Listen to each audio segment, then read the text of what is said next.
2025 yil 14 fevral kuni mamlakatimiz yoshlari uchun muhim bo'lgan rejalar, dasturlar va loyihalar davlat rahbari tomonidan ilgari surilgandi. Yoshlar bilan muloqot davomida 36 ta texnika oliygohi rektorlariga sun'iy intellekt, robototexnika, dron, kiberxavfsizlik kabi ixtirochilik yo'nalishlarida oliygoh kubogini tashkil etish bo'yicha vazifalar belgilab berilgan edi. Joriy yilning 24-martidan 4-apreliga qadar Muhammad al-Xorazmiy nomidagi Toshkent axborot texnologiyalar universitetida raqamli texnologiyalar sohasida sovrin jamg'armasi 150 million so'mni tashkil etgan oliygoh kubogi musobaqalari bo'lib o'tmoqda. Respublika miqyosida birinchilardan bo'lib topshiriqlar ijrosini ta'minlayotgan oliygohdan muxbirimiz Diyorbek Abdurahmonov xabar qiladi.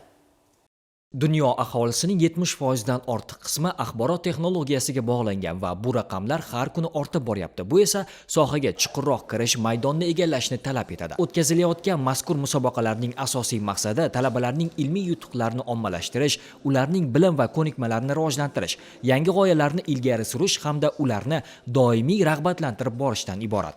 Oliygoh kubogi musobaqasi 6 yo'nalishda tashkil etilgan bo'lib, hozircha 3 ta yo'nalishda bellashuvlar yakunlandi.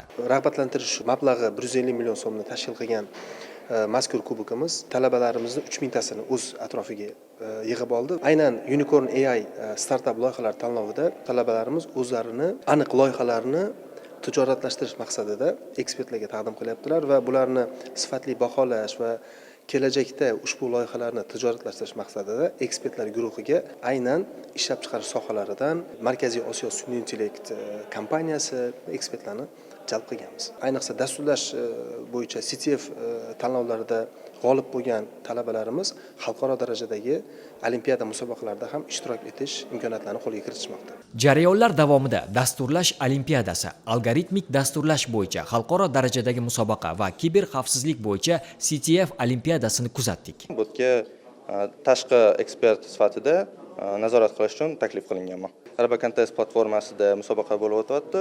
3,5 soat mobaynida bu musobaqada ishtirokchilar 9 ta masala yechishadi. Bu masalalar algoritmik masalalar shart beriladi va bu kodni sistemaga yuboradi. Sistema o'zi bu kodni tekshirib, to'g'ri yechilganmi yoki noto'g'ri yechilganmi aytib beradi. Musobaqada asosan fikrlashga doir algoritmik masalalar ishlanadi. Matematika, fizika aloqador masalalar bo'lishi mumkin. Bitta jamoada 3 kishi bor bizda.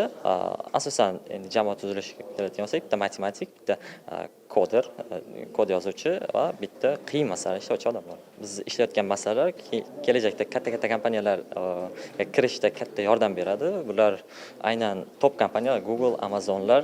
Unicorn AI startup loyihalari tanlovi talabalar tomonidan yaratilgan sun'iy intellektga asoslangan startup loyihalarni taqdim etish va baholashdan iboratdir. Taqdimotlarda bir qator muhim loyihalar bilan tanishdik. Iqtisodiy nuqtai nazardan olib qarasak, hozirda O'zbekiston yalpi ichki mahsulotining 41,2%ni biznesmenlar tashkil qilar ekan. Bu degani milliondan ortiq tadbirkorga ularni ishini yengillashtirib beradigan, ularga aniq yordamchi bo'lib bera oladigan sun'iy intellektga bo'lgan ehtiyoj baland. Bir qancha ijtimoiy tarmoqlarda so'rovnoma olib bordik va 87,2% tadbirkorlar o'zlarida aynan mana shunday platforma bor bo'lishini ma'qullashdi. Bu degani O'zbekiston bozorida ushbu platformaga ehtiyoj yuqoriligini bildiradi. Yoshlarning iqtidorlarini yuzaga chiqarish va ularning intellektual salohiyatini oshirishga alohida e'tibor qaratilgan robototexnika, dron va axborot xavfsizligi hamda kiberxavfsizlik yo'nalishlari, shuningdek ilmiy innovatsion ishlanmalar ko'rgazmasini qamrab olgan oliygoh kubogi 3 aprel kuni yakunlanadi. Diyorbek Abdurahmonov, Sirojiddin Husanov, Yoshlar.